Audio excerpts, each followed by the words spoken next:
Pada bagian kedua, ya, pembahasan kita tentang geomorfologi umum ini, kita akan membicarakan tentang bagaimana kita memahami geomorfologi dan bagaimana genetik bentuk lahan utama dari geomorfologi. Bagaimana kita mempelajari geomorfologi? Nah, untuk memahami itu kita perlu memahami aspek-aspeknya, ya. Aspek-aspek apa yang dikaji di dalam geomorfologi. Kita kembali lagi kepada definisi geomorfologi, ya. Geomorfologi adalah ilmu mengenai bentuk lahan. Nah, bentuk lahan itu apa? Nah, bentuk lahan itu bisa kita gambarkan di bagian kanan, ya, sebuah unit genetik, ya, yang kemudian unit genetik ini adalah merupakan faktor dari relief, proses, struktur, material, dan waktu. Jadi kalau dalam filsafat ilmu, ya, sebuah ilmu harus mempunyai ontologi, ya. Ontologi adalah apa yang dikaji, ya. Jadi yang dikaji ini bentuk lahan, ya, bentuk lahan yang terdiri dari 5 faktor tersebut, ya. Kemudian bagaimana memahaminya atau mempelajarinya, ini yang disebut sebagai epistemologi, ya. Jadi ontologinya adalah bentuk lahan. Nah, epistemologinya adalah ada 4 ini, ya, morfologi, morfogenetik, morfokronologi, dan morfoarrangement. Morfologi, ya, ini terdiri dari morfografi dan morfometri. Nah, kalau ini kita kaitkan di dalam kajian bentuk lahannya, ya, morfografi ini pada umumnya digunakan untuk mendeliniasi unit genetik, ya, unit genetik yang ada di bentuk lahan utama, ya, maupun sub bentuk lahan berikutnya dideliniasi dengan menggunakan morfografi, ya. Morfometri ini menggunakan pengukuran. Apa yang bisa diukur dalam bentuk lahan adalah salah satunya relief.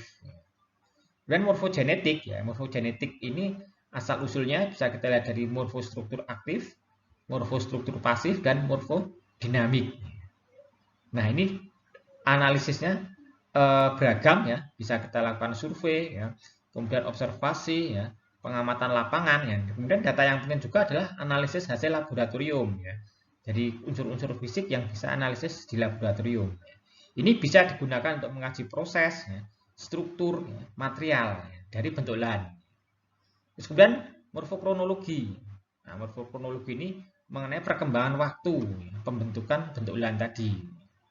Ini, ya. Kemudian kalau morfoarrangement ini terkait dengan hubungan, ya, antar satu bentuk lahan dengan bentuk lahan lain, ya, atau suatu bentuk lahan dengan unit-unit yang berkembang di atasnya, ya. Misalnya ekologisnya, ya, kemudian sumber daya alamnya, ya, kemudian aspek kehidupan dengan manusianya, ya, dengan lingkungannya. Contoh lainnya misalnya di wilayah eh, lereng kaki, ya.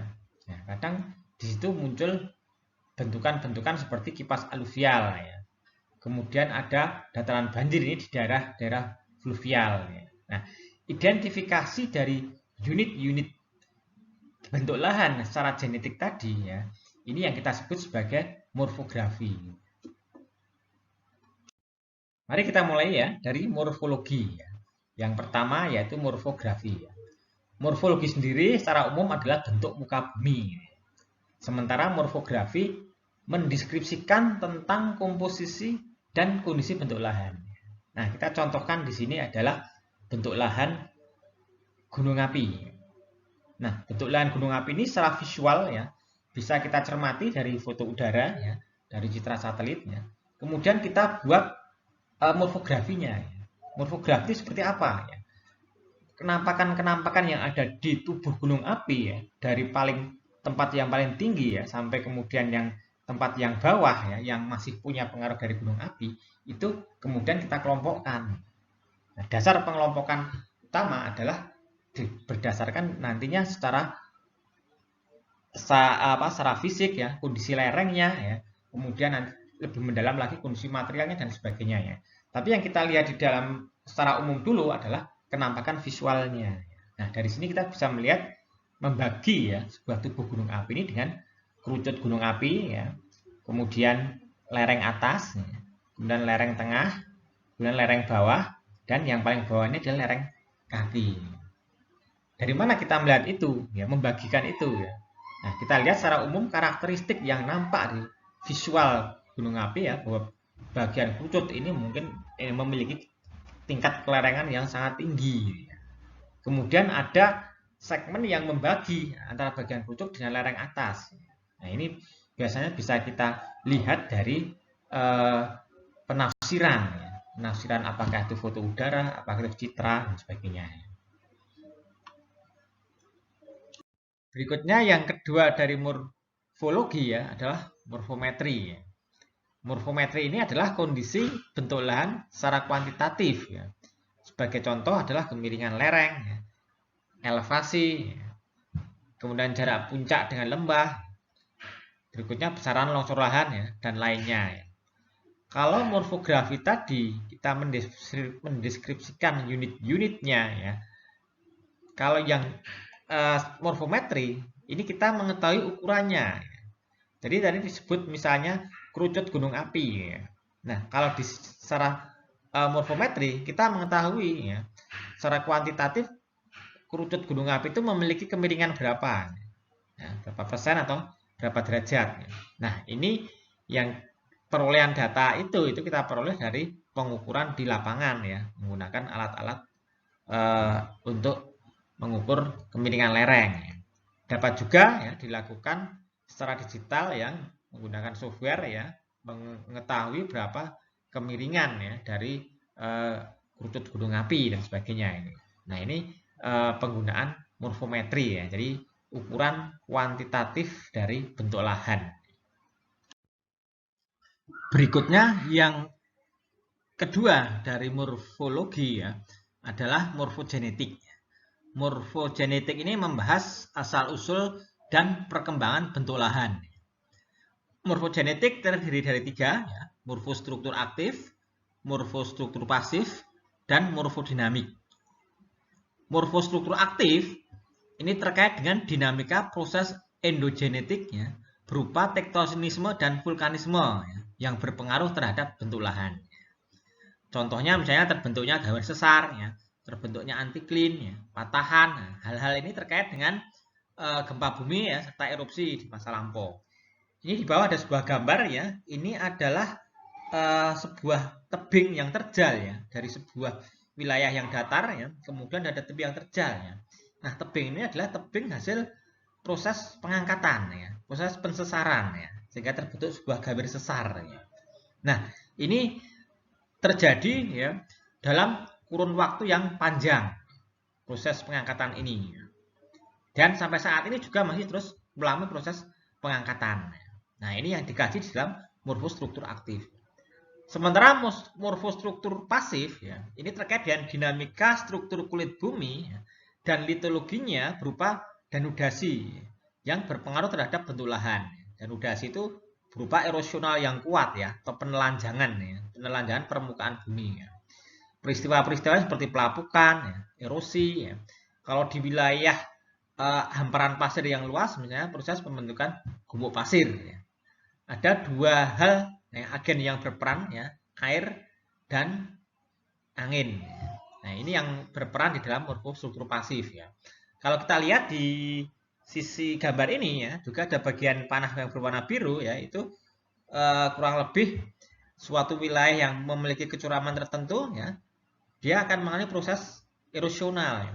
Khususnya ketika musim hujan ya, proses erosionalnya akan memiliki laju yang cukup cepat. Nah, ini ya, perbedaan antara morfostruktur aktif ya dan morfostruktur pasif ya. Sementara untuk morfodinamik ya, ini terjadi sebuah dinamika proses eksogenetik ya, yang mempengaruhi bentuk lahan dalam waktu yang relatif cepat. Jadi ada perubahan bentuk lahan, tapi perubahannya ini terjadi sangat cepat ya. Nah, ini kadang yang kita kenal ya, atau menimbulkan bagi kehidupan manusia ini menimbulkan bencana ya.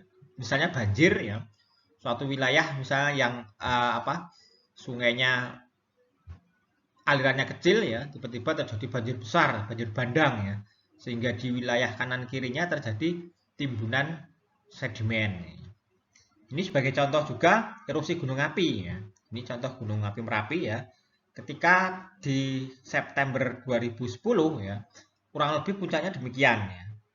Ya, ini hanya dalam waktu kurang lebih mendekati 1 tahun ya, ini sudah berubah ya. Ini kenapa? Adanya terjadi sebuah erupsi ya, erupsi gunung api ya dalam kurun waktu beberapa bulan ya, antara selisih waktu ini ya, kemudian mengakibatkan morfologi kerutut gunung apinya berubah ya. Ini sebagai morfodinamika ya.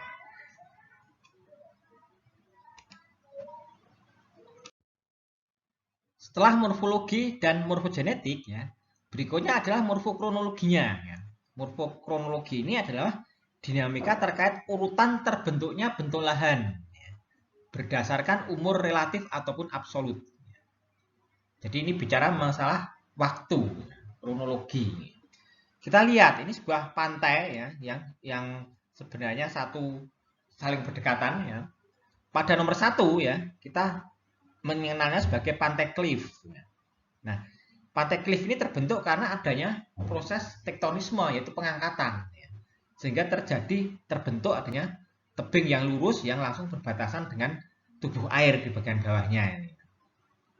Ya, ini pantai yang sifatnya cliff tadi ini tegak lurus ya dindingnya ya.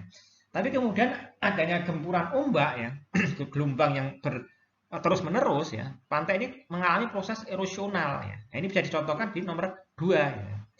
Ya, pantai ini karena tebingnya yang tadi tegak lurus, ini ketika hempasan ombak berulang-ulang ya, puluhan bahkan ribuan tahun, maka dia mengalami proses erosional. Dia runtuh ya. Terjadilah endapan batuan-batuan besar ya yang ada di bawahnya. Batuan-batuan ini hasil runtuhan dari pantai cliff ya. Pantai yang berbentuk cliff ya, dia runtuh ke bawahnya.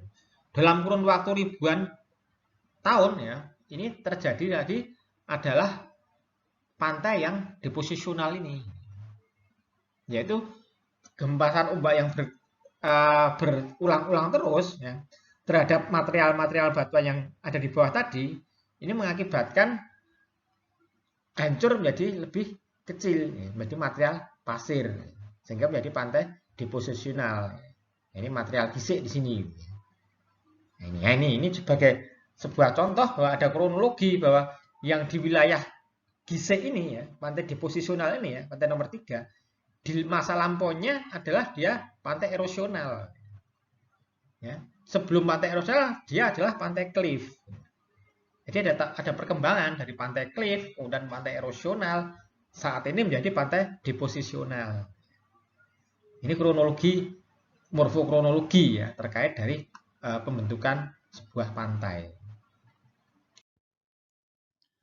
Berikutnya lagi adalah morpho arrangement. Jadi morpho arrangement adalah hubungan antara bentuk lahan yang satu dengan yang lainnya ya, secara kontekstual dalam susunan keruangan serta kelingkungan dan berkaitan dengan proses geomorfik. Kalau Anda lihat ya, gambar ini adalah gambar pantai ya, sebuah wilayah pesisir.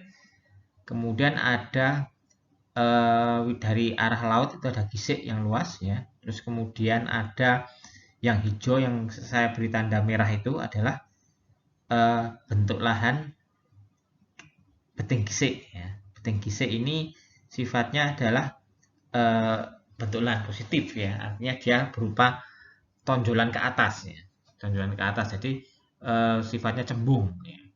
Di antara beting gisik ya yang saya beri warna merah itu adalah ledok antara beting gisik. Jadi ada tonjolan, kemudian ledokan, tonjolan, ledokan, tonjolan lagi ya. Nah, dalam kehidupan manusia ya, bentuk lahan ini berkembang menjadi wilayah pemukiman ya. Yang beting gisik itu menjadi pemukiman. Jadi pemukimannya mengikuti beting gisiknya. Sementara yang ledok antara beting gisik itu digunakan untuk lahan pertanian, ya, khususnya sawah. Nah, ini di sini menunjukkan ya, bentuk lahan punya dalam konteks ruangan ya, punya keterkaitan ya, dengan kehidupan manusia ya, dalam lingkungannya, aspek kelingkungan. Ya. Itu manusia memilih tempat tinggal, tempat bermukim itu di atas beting gisiknya. Sementara ledok beting gisiknya ledok antar beting gisik ini dijadikan sebagai wilayah lahan pertanian. Artinya apa? Ada interaksi ya antara beting gisik dengan kehidupan manusia, ya, punya hubungan. Ya. Di sini yang kita sebut sebagai morpho arrangement. Jadi pilihan ini bukan sekedar kebetulan ya, tapi memang manusia memilih tempat yang terbebas dari banjir. Ya. Sementara lahan pertanian yang ada di ledok-ledok itu ada masa tertentu ketika musim hujan dia tergenang banjir, ya. Tapi pemukimannya tidak. Ya. Karena kan kita lihat di sebelah sisi kiri ya ini ada aliran sungai gitu ya. Yang ketika pada masa musim hujan yang periode tertentu yang debitnya besar ya, dia bisa menggenangi lahan pertanian ya, sementara pemukimannya tidak ya. Nah, inilah yang kita sebut sebagai morpho arrangement ya. Hubungan antara bentuk lahan ya, dalam hal ini adalah gisik dengan beting gisik dengan ledok antar beting gisik ya. Kemudian terkait kontekstual secara keuangan dan lingkungan ya, artinya ada kehidupan manusia di atasnya yang memanfaatkan ya untuk pemukiman dan untuk lahan pertanian. Berikut ini di luar konteks aspek geomorfologi ya, jadi tidak masuk ke dalam epistemologi ya. Tetapi ini penting ya sebenarnya di dalam geomorfologi ya, dengan tujuan utama adalah mengkomunikasikan ya informasi terkait geomorfologi ya. Jadi perlu ya pemodelan di dalam geomorfologi. Model itu apa ya? Ciptaan ideal dari kenyataan seperti aslinya yang kompleks dengan maksud untuk menyederhanakan sehingga mudah untuk dipahami. Itu konsep model ya. Nah, ini ada model diagram alir ya, dalam bentuk diagram alir ya, yang menggambarkan dunia nyata ya. Itu dimodelkan dalam bentuk ikonik ya, berupa citra atau foto udara.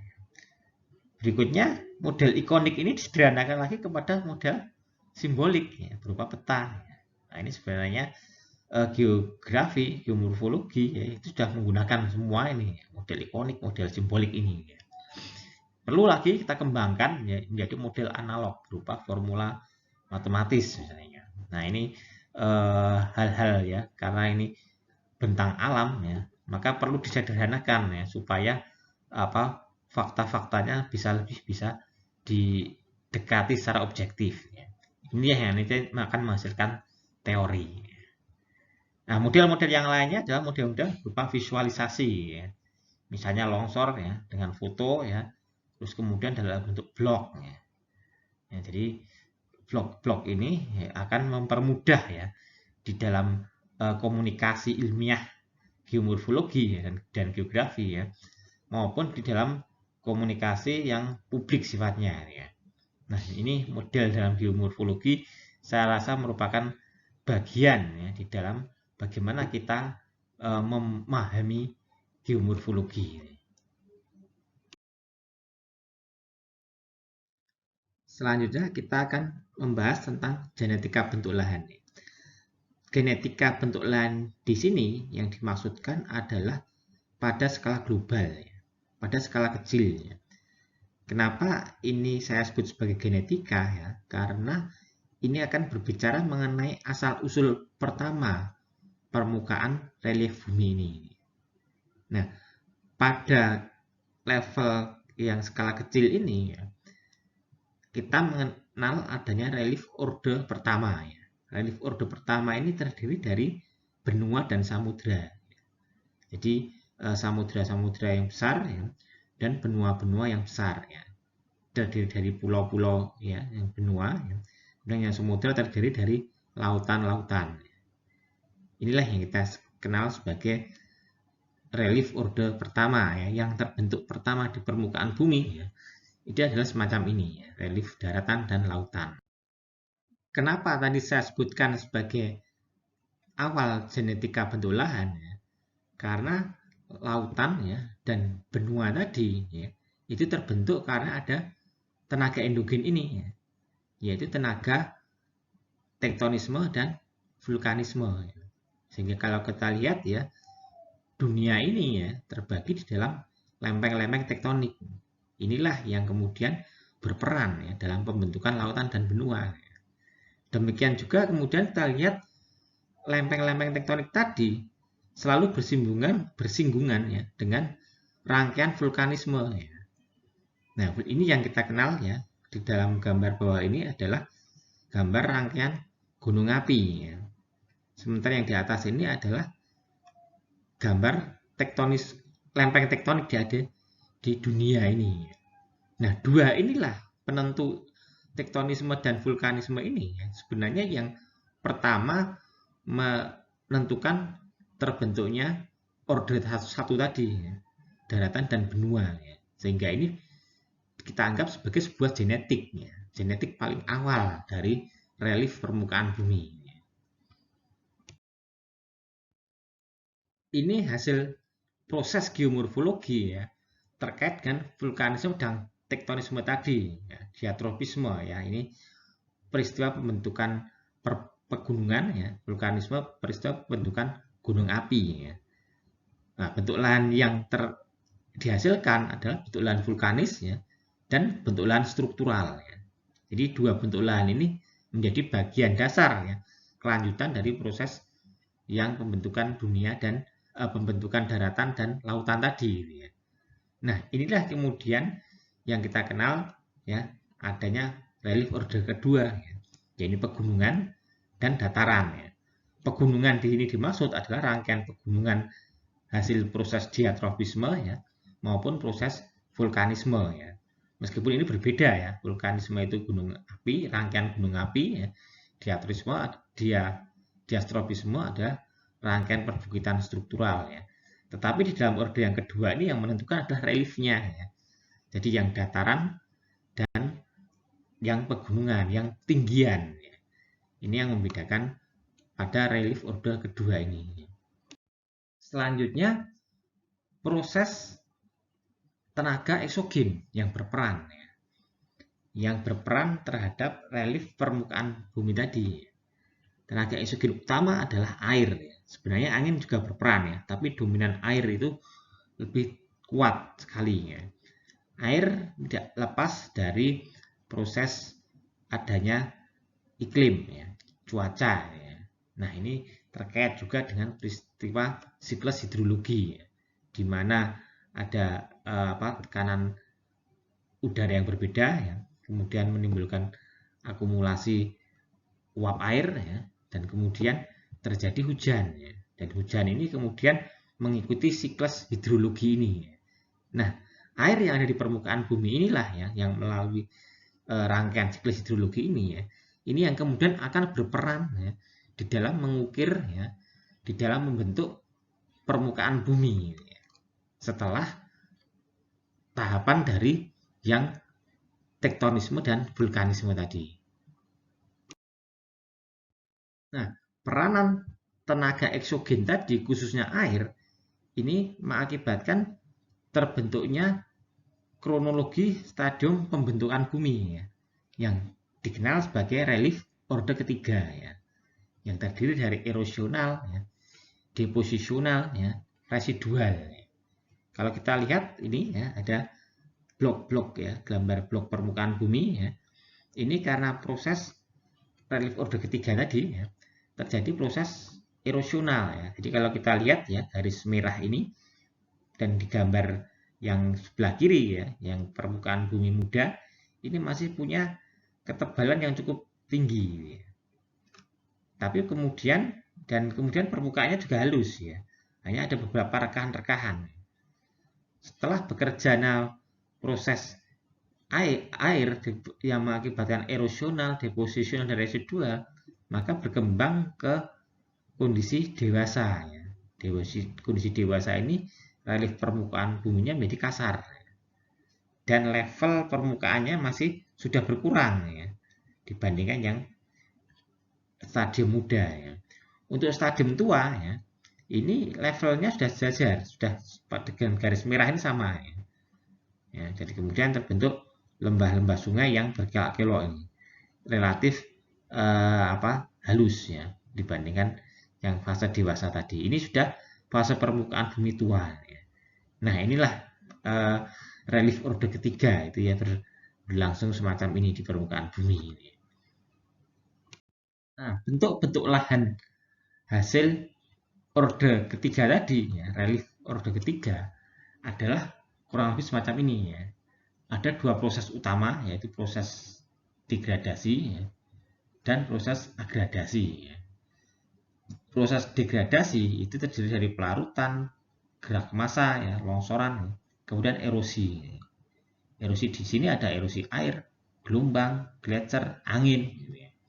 Kemudian ada organisme, ya. Organisme masuk ke dalam degradasi. Agradasi, ya, ada faktor air, ya, faktor gelombang, faktor gletser, dan faktor angin. Apa yang terjadi, bentuk lahan apa yang terjadi dari proses degradasi, ya? Degradasi itu berarti pengurangan permukaan, ya. Kalau agradasi penambahan, ya. Ada bentuk lahan kars, ya, dari proses pelarutan, ya. Degradasi berupa pelarutan menghasilkan bentuk lahan kars atau solusional, ya. Gerakan massa, ya, menghasilkan bentuk lahan danudasional, ya. Kemudian peristiwa erosi, ya, oleh air menghasilkan bentuk lahan fluvial, oleh gelombang menghasilkan bentuk lahan marin, oleh gletser menghasilkan bentuk lahan glasial, ya. Oleh angin menghasilkan bentuk lahan eolin, ya. Dan degradasi akibat organisme menghasilkan bentuk lahan organik. Nah, di sisi lain, ya, agradasi tadi, ya, agradasi air itu juga menghasilkan bentuk lahan fluvial, ya. Karena bentuk lahan fluvial ini dinamis, ya, dua sisi, satu sisi mengalami degradasi, ya, tapi di lain sisi dia mengalami agradasi, ya. Ini bekerja saling bergantian. Demikian juga dengan marin, ya, yang dipengaruhi oleh gelombang, ya. Gelombang kadang bisa membuat pantai bertambah maju, ya, atau sebaliknya garis pantai menjadi mundur, ya. Kemudian gletser, ya, juga, ya, glasial. Angin juga demikian, ya. Angin karena gumuk pasir biasanya, ya, faktor angin ini, ya, kadang posisinya berubah-ubah, ya, posisi letak gumuk pasirnya, ya, ya karena ada posisi angin sebagai degradasi, ya, posisi angin sebagai agradasi. Kemudian ada bentuk lain, ya, yaitu ekstraterestrial. Ini biasanya berasal dari tumbukan meteor ke permukaan bumi. Nah, inilah dasar, ya, secara genetik, ya, bentuk lahan, ya, utama di bumi itu terbentuk melalui proses endogen, ya, tadi yang vulkanik dan tektonis, dan eksogen yang melalui proses degradasi dan agradasi.